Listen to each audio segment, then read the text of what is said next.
तो ये चैप्टर 4 है राइटिंग सेक्शन की बुक का, exam taking strategies.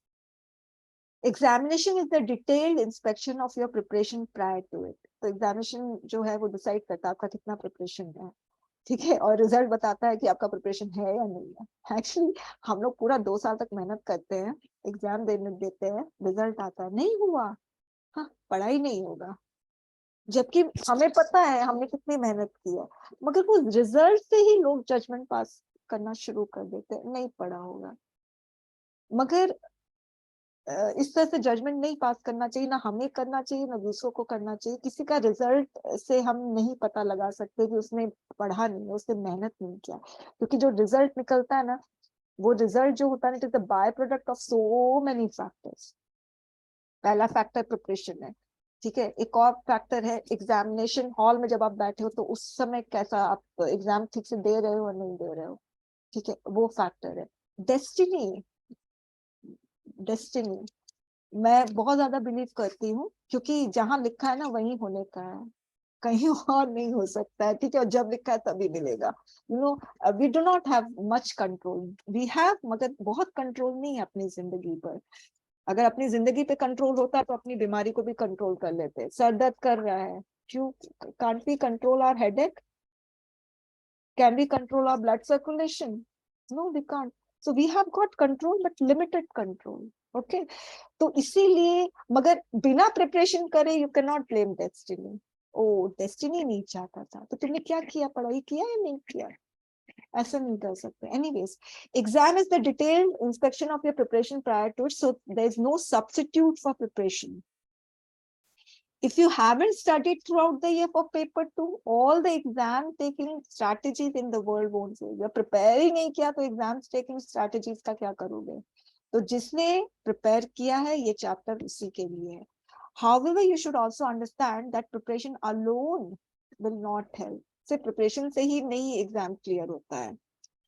Attempting the paper confidently without committing mistake is equally important. Unfortunately, अब कैसी मिस्टेक की बात कर रही हूँ मैं, कंटेंट रिलेटेड कोई मिस्टेक की बात नहीं कर रही हूँ। Unfortunately, many candidates commit some avoidable mistakes unknowingly, which may result in losing marks, irrespective of their best efforts in the preparation. चाहे कितना भी अच्छा प्रिपरेशन आपने किया हो, मगर कुछ मिस्टेक्स है जो आप लोग करते हो तो उसे मार्क्स लूज हो जाता है। तो क्या है वो हम देखते हैं। पहला, कितनी बार ये चीज आ चुकी है, फॉलो द इंस्ट्रक्शंस, ठीक है, बार बार मैं बोल रही हूँ इंस्ट्रक्शन फॉलो करोगे। तो कुछ इंस्ट्रक्शंस हैं जो आप लोगों को याद रखने हैं। एक तो वो है क्वेश्चन का आंसर बुकलेट का, मगर कुछ एडमिट कार्ड में भी इंस्ट्रक्शन दिए रहते। तो पहले जो राइटिंग सेक्शन का बैच था उसमें मैंने एडमिट कार्ड दिखाया था, मगर इस बार मैं वो यहाँ पर मैंने लिखा हुआ है। एग्जामिनेशन हॉल के अंदर आप क्या लेकर जा सकते हो? ब्लैक बॉल पॉइंट पेन, वो आपको लेकर जाना ही है, मैंडेटरी है। 2 ब्लैक बॉल पॉइंट पेन ले जाओ, और बहुत जेनरस बनने की कोशिश मत करना। अरे उसके पास नहीं है, बेचारा भूल गया होगा, चलो मैं अपना दे देता हूँ। नहीं, आपके पास 2 ब्लैक बॉल पॉइंट है, अपने पास ही रखो, मत करना किसी की हेल्प, ठीक है। ये सब मैं अपने एक्सपीरियंस से बता रही हूँ। मैं एग्जामिनेशन हॉल में गई थी, मैं 10th का एग्जाम, 10th खत्म हो गया था, फिर 11th का एक एंट्रेंस एग्जाम था। तो एक लड़की ना पेन नहीं लेकर आई, और मैं इतनी जेनरस, इतनी दयालु, इतनी कृपालु, ले लो, दे दिया पेन। और मेरे पास जो पेन था वो पता नहीं चल ही नहीं रहा था, इमेजिन। तो मैं अपने एक्सपीरियंस, एग्जामिनेशन हॉल में इस तरह की मदद करने की जरूरत नहीं है। अपना ब्लैक बॉल पॉइंट पेन लेकर आए, 1 है 2 है, रखो अपने पास, ठीक है। क्योंकि ब्लैक बॉल पेन मैंडेटरी क्यों है? ओएमआर शीट और scannable attendance sheet, paper 1 and paper 2। OMR sheet paper 1 के लिए, अटेंडेंस शीट दोनों के लिए, वो ब्लैक बॉल पॉइंट पेन से ही भरना होगा। और एक बार देख लेना चलता है कि नहीं पेन। बाकी पेन, पेपर 1 में थ्रू आउट आपको ब्लैक बॉल पॉइंट पेन ही यूज करना है, और पेपर 2 में कहीं इंस्ट्रक्शन नहीं दिया है किसी भी पेन के बारे में। ये चीज ध्यान रखना। पेंसिल के बारे में दिया है, डायग्राम ये सब बना सकते हैं, ठीक है। इसका साफ मतलब है कि पेपर 2 का आंसर आप कोई भी पेन से यूज कर सकते हो, कोई भी पेन से लिख सकते हो, मगर कलर जो है पेन का वो ब्लू या ब्लैक, मतलब इंक का ब्लू या ब्लैक होना चाहिए। अब इसमें भी स्टूडेंट्स कहते हैं कि मैम दोनों कलर यूज कर सकते हैं, कैसे? बोले कि मैम जैसे है ना, कुछ अंडरलाइन करने के लिए ब्लैक पेन यूज कर ले, और मतलब जैसे आर्गुमेंट में इंट्रो है तो इंट्रो को ब्लैक पेन से कर दे, ठीक है, या कोई इंपॉर्टेंट चीज लिखना है उसको ब्लैक ब्लू से लिख रहे हैं मगर कुछ इंपॉर्टेंट चीज को ब्लैक से लिख दे, कर सकते हो। मगर है ना, मुझे ऐसा लगता है टाइम वेस्ट होता है। जब मैं फेस टू फेस क्लास लेती थी तो मैं देखती थी कि कुछ गर्ल्स, स्पेशली गर्ल्स ऐसे करते हैं। मतलब फ्रंट बेंच में बैठती थी वो लड़की, ठीक है, उसके पास ग्रीन, ब्लू, रेड, ब्लैक सारे पेन्स होते थे, बेंच बहुत सीरियस कैंडिडेट थी, ठीक है। मैं बोर्ड में लिखवाती थी ना, एकदम फटाफट पेन को चेंज करके ये वाला रेड से, पता नहीं कैसे डिसाइड करती है, रेड से लिखना है, ये ब्लैक से लिखना है, फिर दूसरा ब्लू पेन उठाती थी, फिर उसको नीचे रखती थी, फिर उसका ना कैप बंद करती थी। मगर इससे टाइम वेस्ट कितना हो रहा है। एक पेन आपकी उंगली में है, उसको रखो। मतलब अगर आप उसको मतलब बार बार स्वैप करोगे, मतलब स्विच ओवर करोगे इस पेन से उस पेन, तो उससे टाइम वेस्ट होगा, ठीक है। एक ही पेन यूज करो और पेंसिल से अंडरलाइन कर सकते हो, बेटर रहेगा।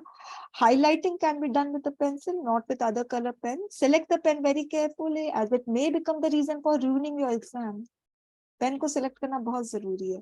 गुड ग्रिप हो, शेड ज्यादा डार्क लाइट ना हो, ठीक है, और उसका इंक स्प्रेड नहीं होता हो, ऐसा पेन जिसका इम्प्रेशन पीछे वाले पेज में, जैसे मैं जब छोटी थी तो मैं बहुत मेरा पर्सनालिटी थोड़ा एग्रेसिव टाइप का था।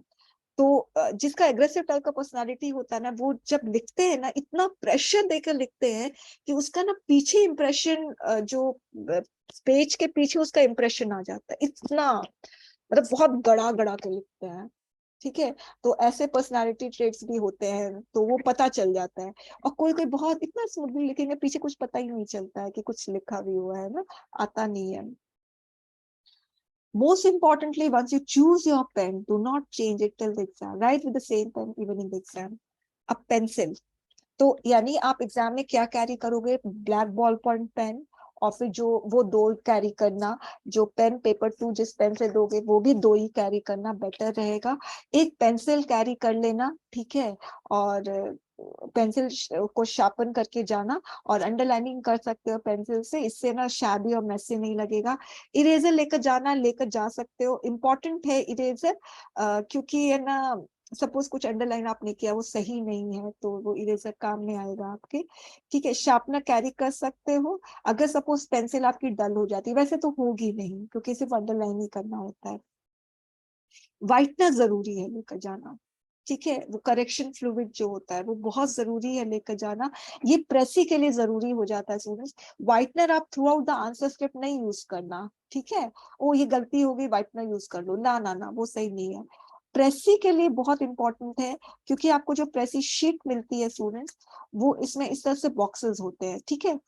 और अगर आपने एक बार बॉक्स में लिख दिया और वो गलत हो गया, और आपने उसको ऐसे करके स्ट्राइक ऑफ भी कर दिया, मगर फिर आपके पास जगह नहीं होगा और लिखने का और दूसरा वर्ड, अगर आप लिखो भी तो पूरा स्क्वीज करोगे, तो इसमें आपका व्हाइटनर काम करेगा, मतलब उसको भी ना लेजरली मत यूज करना, ओके। मतलब एक बार दो बार यूज कर लो, ठीक है। वैसे इतनी गलतियां होंगी नहीं क्योंकि आप ड्राफ्ट पहले से बना दोगे, तो व्हाइटनर आपका प्रेसी शीट में काम आएगा, छोटा वाला व्हाइटनर यूज कर लेना, ठीक है। स्टेपलर और फेविकॉल मैं इसलिए बोल रही हूँ यूज लेने के लिए, क्योंकि कभी कभी क्या होता है, वो डिपेंड करता है examination hall to examination hall.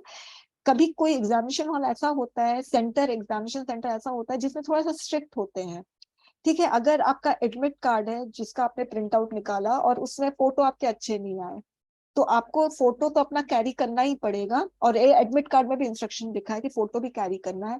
तो वो बोलेगा अपना फोटो इसके ऊपर चिपका दो एडमिट कार्ड में, ऐसे भी बोलते हैं, और फिर सिग्नेचर करने के लिए बोलते हैं।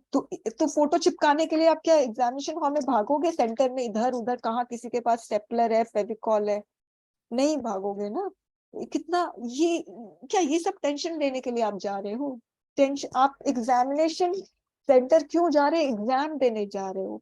स्टेपलर फेविकॉल के लिए I mean it is not your objective to run around for stapler and Fevicol, ठीक है। तो ये सब ना, इसीलिए कैरी करो, कोई प्रॉब्लम नहीं है। अब एडमिट कार्ड तो कैरी करना है, ठीक है। और है ना एडमिट कार्ड का आपको प्रिंट आउट निकलवाना पड़ेगा, और है ना कलर्ड कॉपी निकलवाओ, क्योंकि ब्लैक एंड व्हाइट में फोटो जो है ना विजिबल नहीं होता है, तो फिर कोई ना कोई आपको बोल देगा एग्जामिनेशन सेंटर में। ठीक है।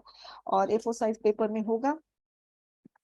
वैलिड फोटो आईडी, ये आपको एकदम ओरिजिनल आपको कैरी करना पड़ेगा, चाहे पैन कार्ड हो, वोटर आईडी हो, पासपोर्ट, ड्राइविंग लाइसेंस, आधार कार्ड, ये बहुत जरूरी है। और वो मतलब एडमिट कार्ड में आपका जो नंबर होगा, आपका आईडी नंबर होगा, वो वही सपोज आपने आधार कार्ड वाला नंबर दिया है तो वही आपके एडमिट कार्ड में होगा, तो आपको आधार कार्ड कैरी करना होगा। आपने पैन कार्ड वाला नंबर दिया है तो वही, तो फिर आपको पैन कार्ड, अगर पैन कार्ड वाला नंबर एडमिट कार्ड में है तो आपको फिर पैन कार्ड कैरी करना होगा। Got it. तो ये चीज बहुत इंपॉर्टेंट है students. Extra 2 extra passport size photographs आपको रखना ही पड़ेगा, कभी भी काम आ जाएगा। सैनिटाइजर, फेस मास्क, आजकल पता नहीं वेव ही चलते आ रहे, एक वेव के बाद दूसरा वेव, तो कैरी कर लेना। वाटर बॉटल कैरी करोगे, चाहे लड़के हो लड़की हो, एकदम छोटा सा भी बॉटल आता है। ठीक है। अगर सपोज आपको बहुत तेज प्यास लग रही है तो देखिए कोई कोई एग्जामिनेशन सेंटर है ना वेल इक्विप्ड होता है। ठीक है। फैन चल रहे होते हैं, पानी के लिए एकदम जैसे ही आपने पानी के लिए बोला एकदम प्रॉम्प्ट रिस्पॉन्स आता है, तुरंत पानी लेकर आ जाते हैं। और कोई कोई एग्जामिनेशन सेंटर ऐसा होता है, पानी, बोरे पानी, पानी आ ही नहीं रहा है, अब पानी आया तो गंदा पानी आया। ये सब टेंशन मत लो, अपना बॉटल कैरी करो, कम से कम गले को ट्रिप तो कर लो, है ना। अगर बहुत प्यास लग रही है तो एकदम छोटा सा बॉटल, चलो थोड़ा सा पानी पी लिया, ताकि पूरा कंसंट्रेशन आपके आंसर्स में लिखने में हो। प्यास लग रही है, पानी कब आएगा, इधर देख रहे उधर देख रहे, या पानी के लिए बोलो, कितना टाइम वेस्ट होता है। नो, एक एक सेकंड इंपॉर्टेंट है। मगर वो बॉटल ट्रांसपेरेंट होनी चाहिए, वरना आपको ले जाने नहीं दिया जाएगा अंदर, है ना। छोटी होनी चाहिए, पता चला 1 लीटर की बॉटल लेकर चले गए ना। रिस्ट वॉच में एनालॉग वॉच, जो नॉर्मल वॉच आती है, स्मार्ट वॉचेस नहीं आप कैरी कर सकते हो। पाउच कैरी करना है, लड़के यूजुअली नहीं करते हैं, मगर मैं लड़कों को भी बोलूंगी पाउच कैरी करो, मगर वो ट्रांसपेरेंट पाउच होना चाहिए, you know, pencil box type का ट्रांसपेरेंट। जो भी आप कैरी कर रहे हो ना, जैसे वाटर बॉटल, ये सब सारा ट्रांसपेरेंट होना चाहिए। और सारी चीजें, जो भी एडमिट कार्ड है, फोटोग्राफ्स है, सब कुछ उस ट्रांसपेरेंट पाउच में डाल दो।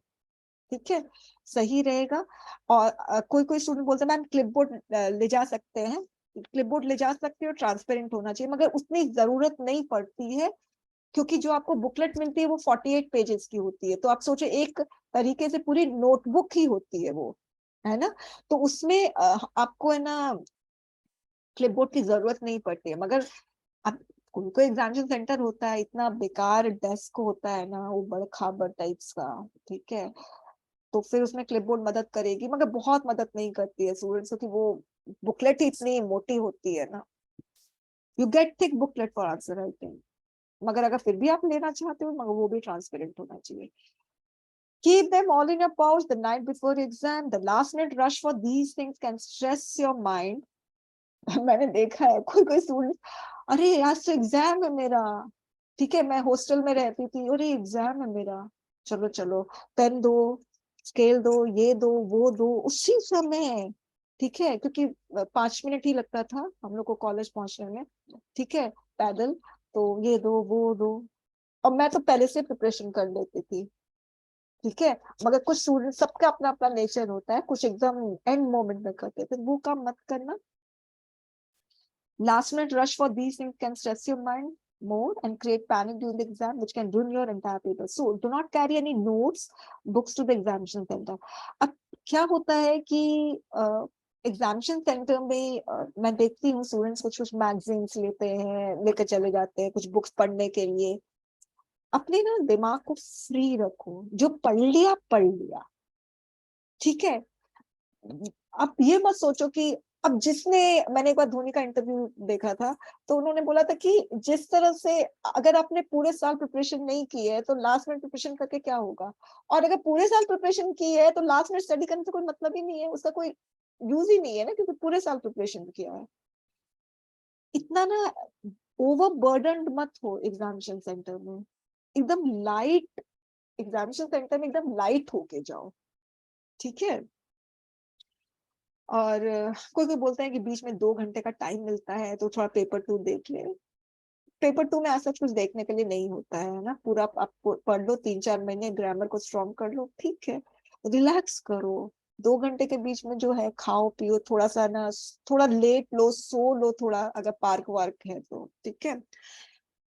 जो भी है prohibited items, digital watch, smart watch, tablets, mobile phone, Bluetooth headphone, calculator, textual material, ये सब कुछ भी आप एग्जामिनेशन हॉल में नहीं लेकर जा सकते हो। एग्जाम के पहले अच्छे से सो, ठीक है।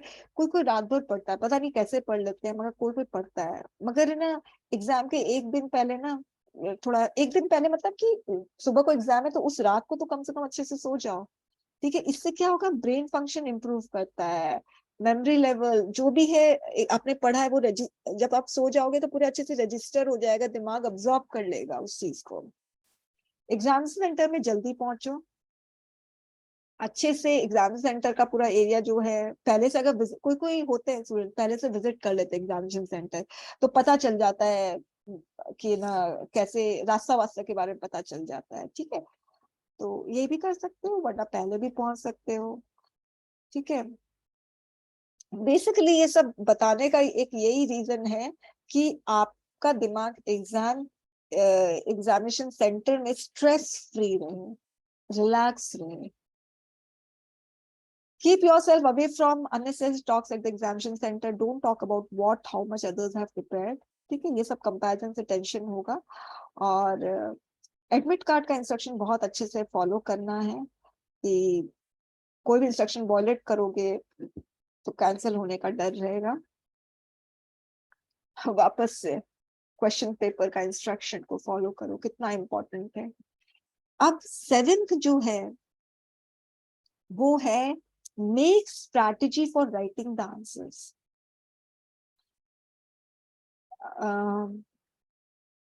जब मैं ग्रेजुएशन में थी तो हिस्ट्री का एग्जाम मुझे देना था, तो मुझे पता था कि जर्मन यूनिफिकेशन अगर लास्ट ईयर आया है तो इस साल इटालियन यूनिफिकेशन आएगा, इटली का यूनिफिकेशन, ठीक है, ये मुझे पता था। तो मुझे लास्ट ईयर जर्मन यूनिफिकेशन आया तो इस साल इटालियन यूनिफिकेशन आएगा, तो मैंने अच्छा खासा रट्टाफाई कर लिया था।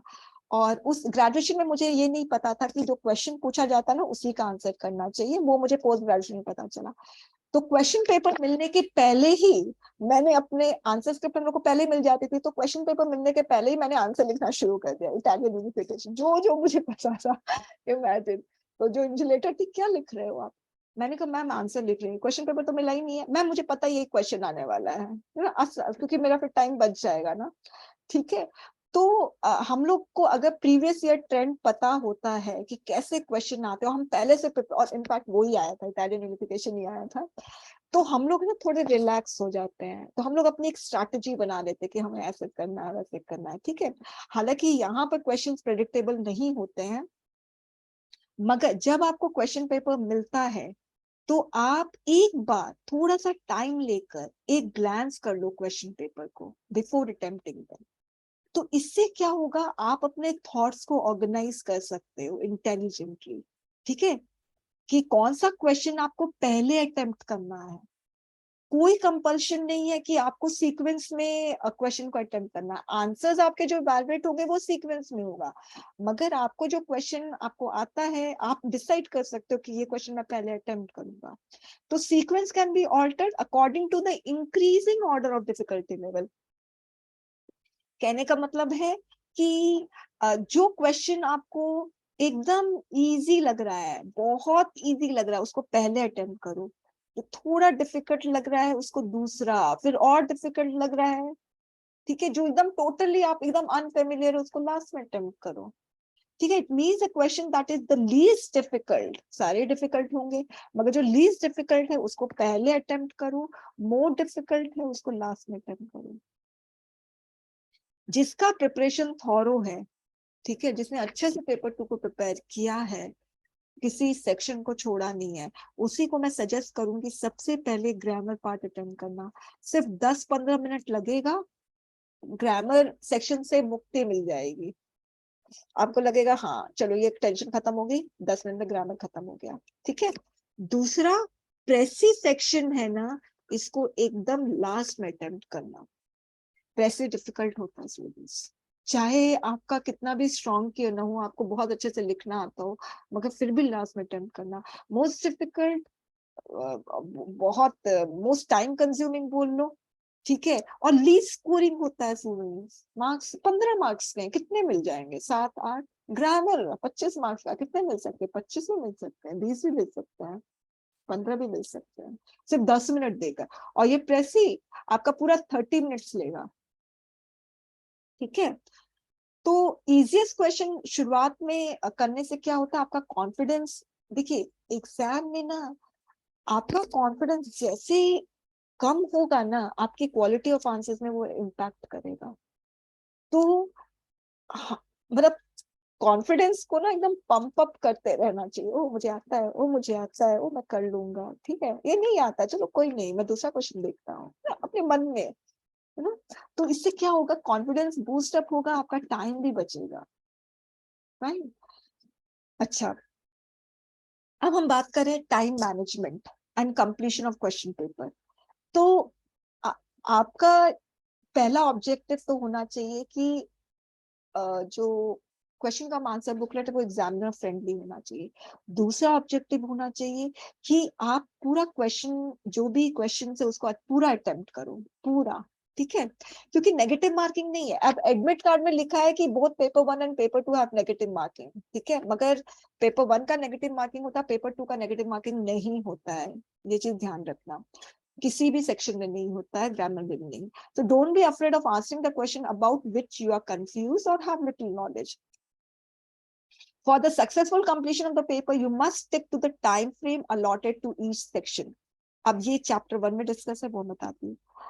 अच्छा, अब क्या है कि जैसे मैं ग्रेजुएशन में हमें 4 क्वेश्चन अटेम्प्ट करना होता था, एक क्वेश्चन में 15-20 पेजेस ऐसे लिखने होते थे, 20 तो नहीं, 15-14-15 ऐसे पेजेस लिखने होते थे। तो मैं कैलकुलेट करके रखा था, अगर मैं 45 मिनट्स में एक क्वेश्चन कंप्लीट किया तो 4 क्वेश्चन मेरे कितने मिनट्स में खत्म हो जाएंगे, इस तरह से कैलकुलेशन, राइट। तो मेरा जो रिस्ट वॉच होता था एग्जाम टाइम में, मैं रिस्ट वॉच को खोलकर मैं अपने डेस्क में रख लेती थी, and I used to keep the track of time.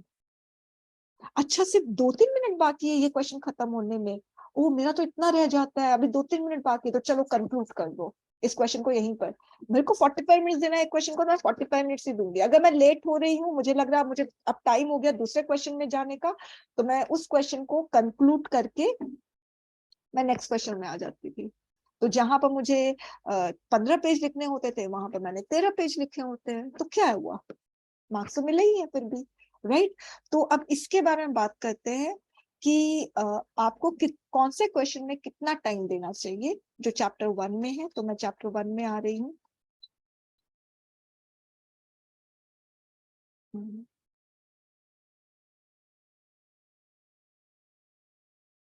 ठीक है, अब देखिए स्टूडेंट्स, आपका ये 6 सेक्शन है, essay, precis, reading comprehension, counter argument, report writing, grammar question. ऐसे 6 क्वेश्चन का है जिसमें आपको 4 अटेम्प्ट करने होते हैं। वर्ड लिमिट 300 वर्ड्स है, मैक्सिमम मार्क्स 80। तो जो एवरेज स्कोर होता है, मतलब तो वो 20 से 30 हो सकता है, और गुड स्कोर जो आएंगे वो 30 से 40 ऐसे ही, ठीक है, 50%, इससे ज्यादा नहीं।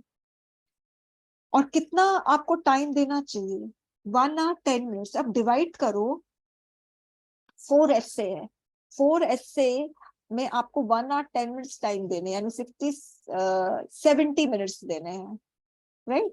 तो 70 मिनट्स देने हैं, तो एक तो कितने कितने मिनट्स आपको देने पड़ेंगे, एक क्वेश्चन, एक ऐसे क्वेश्चन में कितने मिनट्स देने पड़ेंगे बताइए मुझे। 17 मिनट्स, है ना, 17, हाँ, ऑलमोस्ट 17 मिनट्स देने होंगे। फाइन, अब इसमें भी थोड़ी फ्लेक्सिबिलिटी रखना। अब सपोज स्टूडेंट्स 4 क्वेश्चन है आपके ऐसे के, फाइन, एक क्वेश्चन जो आपको बहुत अच्छे से आता है, एक क्वेश्चन है जो आपको बहुत अच्छे से नहीं आता है, टोटली अनफेमिलियर, मगर अटेम्प्ट तो करना पड़ेगा ना, ठीक है। तो इसमें आपने 20 मिनट्स दे दिया, और जो अनफेमिलियर है वो आप कम लिखोगे, ऑब्वियसली आप 300 वर्ड्स तक भी नहीं पहुंच पाओगे, है ना, क्योंकि अनफेमिलियर है। तो आप उसको हो सकता है 200 वर्ड्स में खत्म कर दो। Got my point? तो वो आपको मैनेज करना है।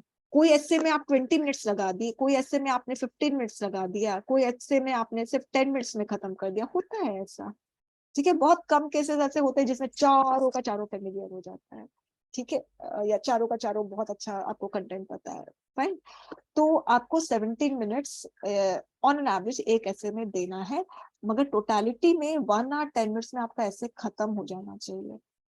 ठीक है, अब प्रेसी जो है, अब आप देखो 15 मार्क्स है, खुद देखो, और गुड स्कोर 8 है, और ये 30 मिनट लगाता है। इनफैक्ट जिस प्रेसी में तो स्टूडेंट्स मुझे ऐसे कहते हैं मैम 1.5 घंटा लगता है, 2 घंटा लगता है, मगर वो प्रैक्टिस के साथ वो टाइम रिड्यूस हो जाता है। ठीक है, फिर 30 मिनट हो जाता है। मगर जब मैं भी प्रेसी लिखती हूँ स्टूडेंट्स जो CAPF का, तो उसमें मुझे 30 मिनट तो लगते ही है। अगर बहुत इजी आ गया तो अलग चीज है, मगर इतना इजी तो आता नहीं है। तो 30 मिनट तो लेगा ही लेगा ये प्रेसी। खुद सोचो, पहले पैसेज को पढ़ो, फिर ड्राफ्ट तैयार करो, फिर उसको प्रेसी शीट में लिखो। अब बताइए, तो ये काम लास्ट में करो ना, इतना ये आपका टाइम कंज्यूम कर रहा है, इसको लास्ट में करो। छूट भी जाएगा तो नो रिग्रेट। ओके, 15 मार्क्स का ये। ठीक है, अब रीडिंग कॉम्प्रिहेंशन, जो रीडिंग कॉम्प्रिहेंशन है, उसमें वर्ड लिमिट स्पेसिफाई तो खैर होती नहीं है, और एवरेज स्कोर 8 से 10, और गुड स्कोर 13 से 16 आ सकते हैं। और मैं आपको बताऊं, 20 भी आ सकते हैं उसमें। मैंने वो तो वेरी गुड स्कोर में आ जाएगा, 20 भी ला सकते हो अगर इस तरह का रीडिंग कॉम्प्रिहेंशन के क्वेश्चन है, उसके आंसर एकदम ऑब्जेक्टिव टाइप के हैं, तो उसमें आप 20 भी लेकर आ सकते हो, 19 भी लेकर आ सकते हो। इसीलिए ये पूरा पेपर 2 का जो 6 सेक्शन है, उसमें सबसे ज्यादा स्कोरिंग ग्रामर है, और नेक्स्ट स्कोरिंग सेक्शन है वो है रीडिंग कॉम्प्रिहेंशन। इसीलिए मैं ये लॉजिक के अकॉर्डिंग अगर हम चले, तो सबसे पहले आपको ग्रामर अटेम्प्ट करना चाहिए, और फिर रीडिंग कॉम्प्रिहेंशन अटेम्प्ट करना चाहिए। दोनों से मुक्ति मिल जाएगी। दोनों स्कोरिंग है, अरे जो स्कोरिंग है उस पे ज्यादा मेहनत करो ना, जो स्कोरिंग नहीं है उस पे मेहनत करते हो। अरे ऐसे ही लिखूंगा पहले तो मैं, अरे क्यों भाई, ये तो बेवकूफी वाली बात है। मैं आपको अपनी बेवकूफी बताती हूँ। मेरा मैथ्स बहुत कमजोर है, आज तक कोई सुधार नहीं पाया। तो एमएड में हमें स्टैट्स का पेपर होता था, स्टैटिस्टिक्स का पेपर। उसमें वो पूरा कैलकुलेशंस है, ग्राफ्स है, जो मुझे आज तक नहीं समझ में आया। और मेरी जो हॉस्टल में थी, जो मेरी फ्रेंड थी क्लासमेट, उसने मुझे पूरा समझाया था। हालांकि मुझे पता था मुझे नहीं समझ में आ रहा है, मगर फिर भी ठीक है, थोड़ा बहुत मुझे समझ में आ रहा था। अब मैंने क्या गलती की, मेरा थ्योरी पार्ट बहुत स्ट्रांग था, क्योंकि रेक्टिफिकेशन में I was very much good. तो मुझे पता है मेरा थ्योरी पार्ट स्ट्रांग है, मुझे पता है मेरा कैलकुलेशन पार्ट वीक है। अब मैंने क्या गलती की, मैं एग्जामिनेशन हॉल में जाकर मैंने सबसे पहले थ्योरी कैलकुलेशन वाला पार्ट किया। नहीं आ रहे थे आंसर, मेरा कॉन्फिडेंस पूरा खत्म हो गया। By the time theory part करने का आया तो मेरा पेन ही कांप रहा था, वो शेकिंग। मुझे लग रहा था मैं फेल हो जाऊंगी। और वाकई में मुझे बहुत कम मार्क्स आए थे, 100 में मुझे 35 आए थे। क्यों आए 100 में 35? My fault. क्योंकि जो स्ट्रॉन्ग पार्ट है, उस स्ट्रॉन्ग पार्ट पे आते आते मेरा कॉन्फिडेंस जा चुका था, तो वो स्ट्रॉन्ग पार्ट भी मैंने अच्छे से अटेम्प्ट नहीं किया। तो स्टूडेंट्स, मैं अपनी मेरी जो गलतियां उससे मैंने सीखा है, आप लोग भी मेरी गलती से सीखो। इसको सोशल लर्निंग कहते हैं। कोई कोई अपनी गलती से सीखते हैं, और कोई कोई दूसरों की गलती से भी सीखते हैं कि अच्छा मुझे वो गलती नहीं करनी चाहिए। तो आप लोग का जो स्ट्रॉन्ग पार्ट है ना, उस पे आप लोग ज्यादा अ, उस पे उसको आप लोग पहले अटेम्प्ट करो, और फिर आप जो ऐसे है बहुत अनसर्टेन अनप्रेडिक्टेबल, वो मुझे आता है, मगर जब लिखते वक्त कैसा लिखोगे, क्या प्रेजेंटेबल रहेगा, क्या ऑर्गेनाइज लिखोगे, क्या अफरा तफरी हो जाएगी, क्या पूरा कंटेंट का पूरा मेस्ड अप हो जाएगा आपका कंटेंट, कुछ नहीं पता है। ग्रामर में रीडिंग कॉम्प्रिहेंशन में ऐसा कुछ नहीं होगा, एकदम स्ट्रेट फ्लैट है। तो स्ट्रेट और फ्लैट चीज है ना, पहले करो। इससे आपका 25 मार्क्स और 20 मार्क्स का क्वेश्चन आपने अटेम्प्ट कर लिया है। ठीक है, फिर ये फर्स्ट अटेम्प्ट करो, फिर ये रीडिंग कॉम्प्रिहेंशन अटेम्प्ट करो, फिर आप देखते हैं, फिर है ना काउंटर आर्ग्यूमेंट, नो ऑप्शन 300, मैंने लिखा है 300 मगर क्वेश्चन के इंस्ट्रक्शन में नहीं होता है। 40, एवरेज स्कोर 14 से 15, गुड स्कोर 16 से 20। हालांकि आर्गुमेंट में आप लोग है ना अच्छे मार्क्स स्कोर कर सकते हो, 25 भी आ सकते हैं आप लोगों को, क्योंकि वो पॉइंट वाइज होता है ना, 1 2 3 की इस तरह से, इसी की वजह से। मगर ये अभी आपका पूरा 30 मिनट ले लेगा। Report writing, essay, counter argument and report में सबसे इजी रिपोर्ट होता है, क्योंकि वो 5 वेज होता है, अगर आपको पता है तो पता है, ओपिनियन कुछ लिखना नहीं है आपको। तो इसमें आपको 11 से 12 भी आ सकते हैं, ये आपका 20 मिनट लेगा, 200 वर्ड्स का होता है। ठीक है, अब सुनिए सुनिए, ग्रामर पहले अटेम्प्ट करना। ओके, मुझे लगा कि मैंने रिकॉर्डिंग नहीं की है। एनीवेज, ग्रामर पहले अटेम्प्ट करना, फिर रीडिंग कॉम्प्रिहेंशन अटेम्प्ट करना। ठीक है, प्रेसी को लास्ट में अटेम्प्ट करना है, इसको मैं क्रॉस कर रही हूँ। अब बचा आपका एसे, रिपोर्ट और आर्गुमेंट। फाइन, तो अब सपोज आप ऐसे रिपोर्ट और आर्गुमेंट में देख रहे हो, रिपोर्ट का ये वाला क्वेश्चन तो मैंने जो क्वेश्चन की तैयारी की थी उस सेम टू सेम आ गया, चलो इसको अटेम्प्ट करके छुट्टी करो। तो जिसकी आपने तैयारी की और वो ही क्वेश्चन आ गया, तो उसको अटेम्प्ट करके उसका काम तमाम कर दो, कि मुक्ति मिल जाएगी भाई एक क्वेश्चन से कम। तो जब मैं बोल रही हूँ कि इजी टू डिफिकल्ट लेवल में जो क्वेश्चन इजी लगता है या लीस्ट डिफिकल्ट लगता है, ऐसे ऐसे करके फिर मोस्ट डिफिकल्ट में जाना। अब सपोज आप देखिए रिपोर्ट, हाँ ये वाला क्वेश्चन तो मैंने पढ़ा था यार, ये तो मैंने प्रिपेयर किया था, चलो चलो इसको मैं लिख देता हूँ। तो ऐसे क्वेश्चन अटेम्प्ट करोगे ना, तो 20 मिनट्स 10 मिनट्स एक रिपोर्ट को देना है, तो हो सकता है आप 7 मिनट्स में ही खत्म कर दो, क्योंकि आपका पढ़ा हुआ है। फाइन, फिर सपोज आप ऐसे में आते हो, ओ ये ऐसे क्वेश्चन हाँ फेमिलियर है, ठीक है मैं इस पे लिख सकता हूँ, फिर उसका लिखो। फिर आपको लगता है कि अरे ये 3 ऐसे क्वेश्चन मेरे को इतने अच्छे से नहीं पता, तो आर्गुमेंट में आओ, ये आर्गुमेंट पता, तो ऐसे ऑल्टर कर करके ऐसे करके आपको अटेम्प्ट करना चाहिए। फाइन, तो ये चीज आप लोगों को ध्यान रखनी है। और मैं अब आगे जा रही हूँ। अब इसमें लिखा है यूपीएससी में award poorly written answer as low as 0। So be aware and pay attention to the yardstick by which the quality of answers is assessed. Yardstick क्या है जिससे आंसर को असेस किया जाता है, तो वो मैं अभी नहीं बताऊंगी। जब हम ऐसे करेंगे ना, तो उस समय मैं यार्डस्टिक्स के बारे में बता दूंगी, क्या क्या पैरामीटर्स है जिससे आंसर्स को मेजर किया जाता है, कि ये 5th चैप्टर में डिस्क्राइब किया गया है, तो वो हम बाद में डिस्कस करेंगे। फाइन, अब हम इसमें लास्ट है जो हम इस पे आ जाते हैं।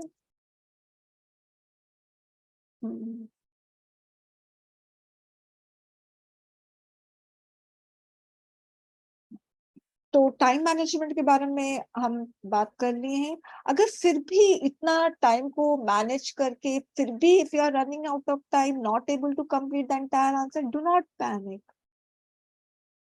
क्या होगा सूरज, दो ही चीज हो सकता है, क्लियर होगा या नहीं होगा। ठीक है, मैंने नेट का एग्जाम 5 बार दिया, साल में 2 बार होता था, एक बार भी नहीं क्लियर हुआ।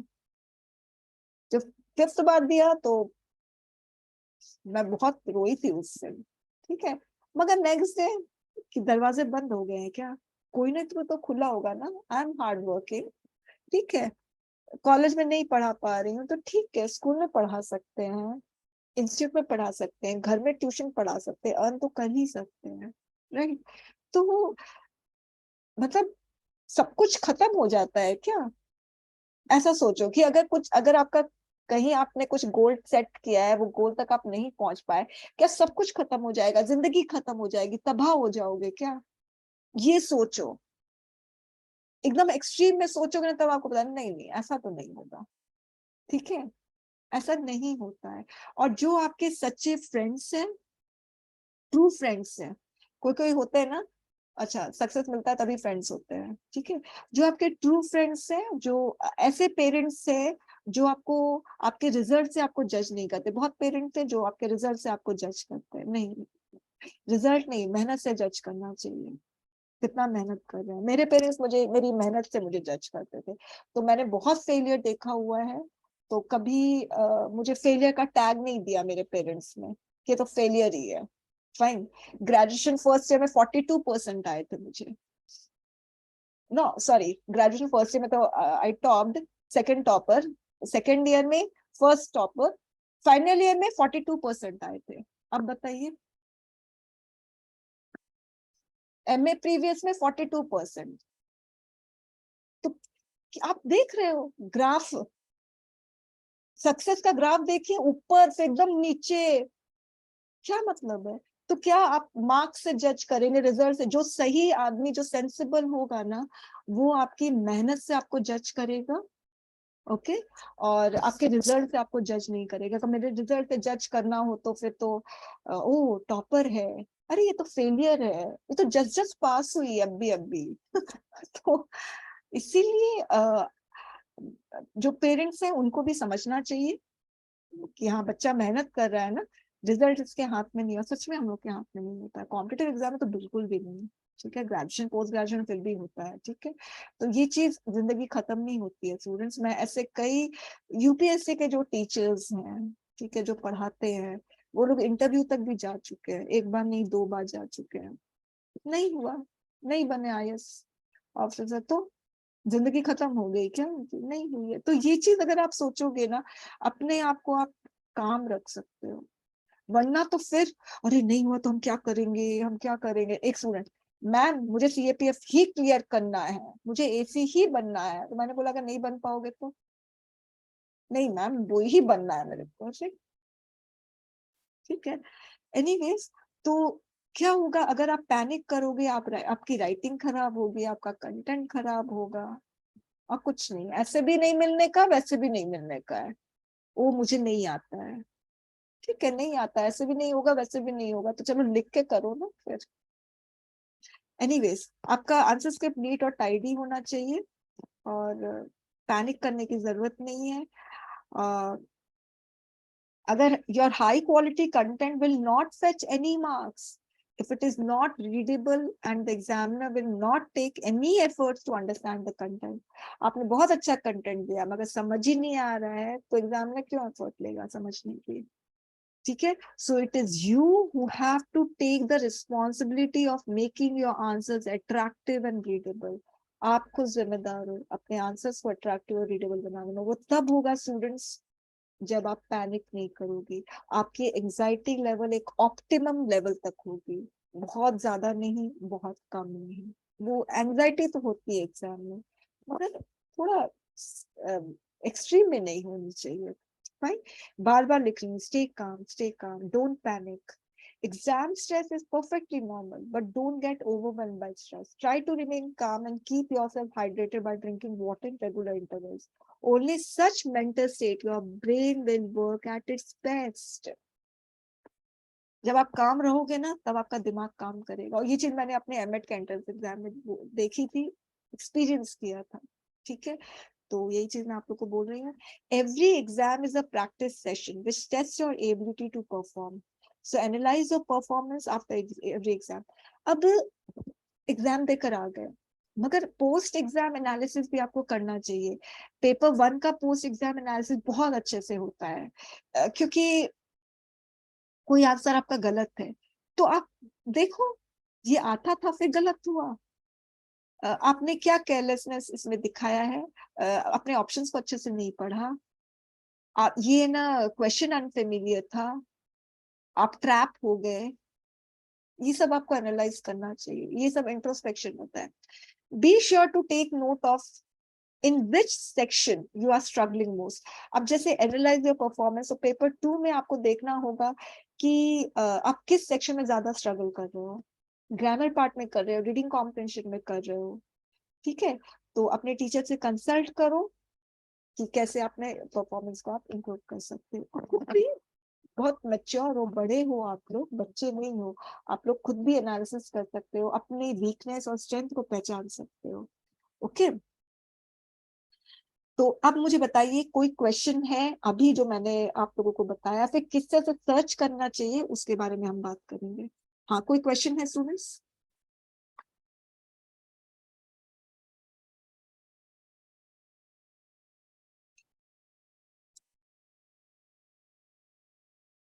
Hello ma'am.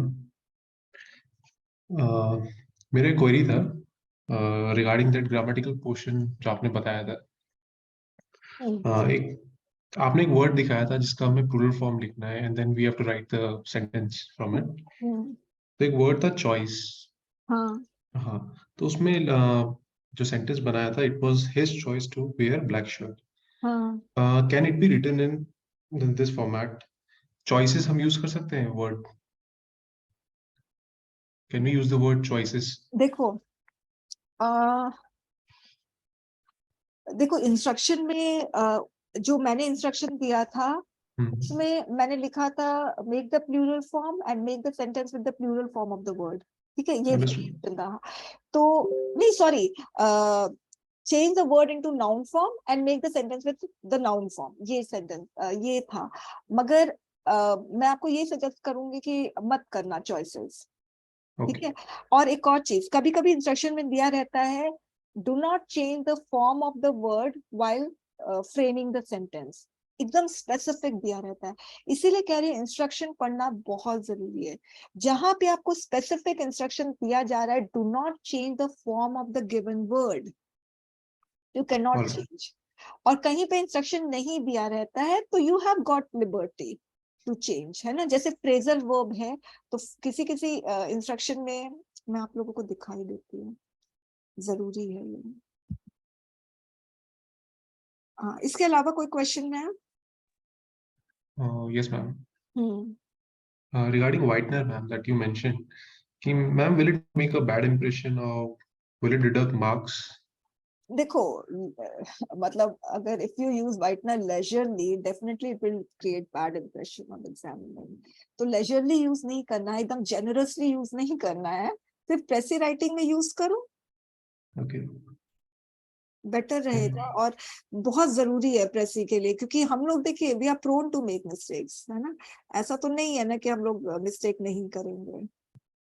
Okay. Because sometimes, ma'am, the centers won't allow to keep whiteners. So what can be ऐसा, done in such हाँ हाँ situation? हाँ, नहीं आप बोलो कि ना मैम या सर, एक्चुअली प्रेसी है ना, बॉक्स होती है ना, अगर मैं गलत लिखूंगा तो फिर बताइए कौन जिम्मेदार होगा, एकदम जैसे मैं थोड़ा बहुत इंजुलेटर से, मैं जब मैं स्टूडेंट थी तो मैं आर्ग्यू कर लेती थी। तो आर्ग्यू मतलब क्या है, रिस्पेक्टफुली बोलती थी मैम देखिए ये मुझको जरूरी है ना, इसीलिए मैंने ये रखा हुआ है, इस तरह से बोल देती थी। तो और बहुत टिमिडली बोलो, एग्रेसिव होके नहीं, बहुत सॉफ्टली बोलो, सर झुका के बोलो, तो वो लोग भी बोले हाँ ठीक है चलो चलो, Okay. ऐसे। अच्छा मुझे बताओगे किसमें, कौन से ईयर में फ्रेजल वर्ब पर क्वेश्चन आए थे, उसमें लिखा हुआ है, no I don't do not remember, मुझे चेक करना होगा। ये दिखाना बहुत जरूरी है आप लोगों को। बार बार यही कहती हूँ कि इंस्ट्रक्शन पढ़ना बहुत जरूरी है। ठीक है, जस्ट चेक, मुझे लगता है 2017 में आए थे। पूरे साल आए थे।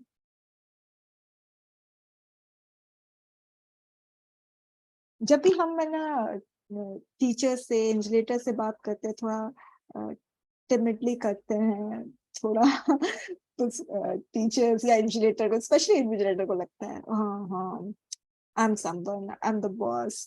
बोलो, बोलते हैं हाँ ठीक है रख लो कोई नहीं। मैंने ये देखा हुआ है। मैं एक ना नेट का एग्जाम देने गई थी, तो मैंने एक वॉच आता है जो ना बहुत जैसे शो पीस टाइप का वॉच नहीं होता है, वो वॉच मुझे बड़ा अट्रैक्टिव सा लगा था। तो मुझे लगा नहीं इसको तो एग्जाम है, हालांकि वो एनालॉग वॉच ही था, मगर बड़ा अट्रैक्टिव सा था। और वो यूजुअली मतलब शो पीस के लिए होता है। ठीक है, अगर आप उसको अपने ना ड्राइंग रूम में भी अगर रखोगे ना तो अच्छा सा लगता है ना, बड़ा अट्रैक्टिव सा था। ठीक है, उसके रिंग में भी ना सिल्वर सिल्वर टाइप का था। तो ये मैं एग्जामिनेशन हॉल में लेकर गई थी। तो वो एग्जामिनेशन जो इंजिनेटर थे उसने कहा कि ये कैसा वॉच है, ये आप अलाउड नहीं है, तेज से उसने बोला। तो फिर मैंने बोला मैम देखिए ये वॉच में ना, देखिए ये एनालॉग वॉच है, इसमें कुछ नहीं होता है, और कितना सुंदर भी है, ऐसे टेबल में रखा हुआ है, तो मुझे बार बार अपने हाथ को ऐसे उठा के देखने की जरूरत नहीं पड़ती है, मेरा टाइम बच जाएगा मैम, प्लीज मैम रखने दीजिए। हाँ हाँ हाँ ठीक है रखो रखो रखो, कोई नहीं। तो इस तरह से थोड़ा सा हम लोग करते हैं ना। अब जैसे आप लोगों को वो क्वेश्चन पेपर देने को नहीं दिया है ना, ले जाने को घर, तो बोलो इंस्ट्रक्शन पढ़ो, और इंस्ट्रक्शन पढ़ाओ तो क्यों नहीं देंगे।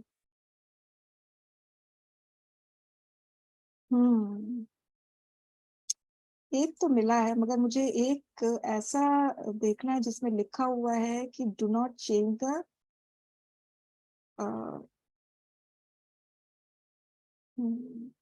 एनीवेज, क्या करें, मिल नहीं रहा है।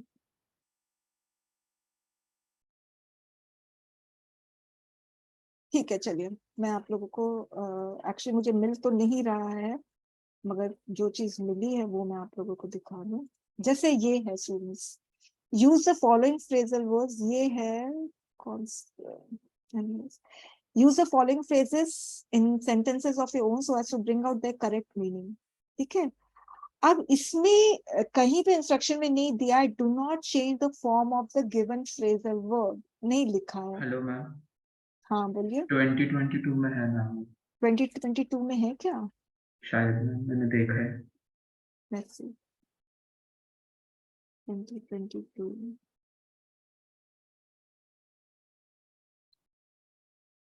हाँ correct, thank you very much. एक मिनट, चलिए अभी जो मैं दिखा रही पहले वो दिखाती हूँ। ओह बड़ा हॉस्पिटल हो गया। ये है, चलो 2022 का देखो। अब देखिए इसमें लिखा है कि right one sentence each using the following words and phrases to bring out their meaning clearly. Do not change the tense form of the given words. यानी look है तो look ही रखना है, इसको looked, looking, has looked, have looked नहीं कर सकते हो। let down, take up, किसी का भी आपको फॉर्म नहीं चेंज करना, ये साफ इंस्ट्रक्शन दिया हुआ है। फाइन, ओके, इससे कहती है इंस्ट्रक्शन पढ़ना जरूरी है। अब ये 2022 का है, अब मैं आप लोगों को 2013 का दिखा रही हूँ। फाइन,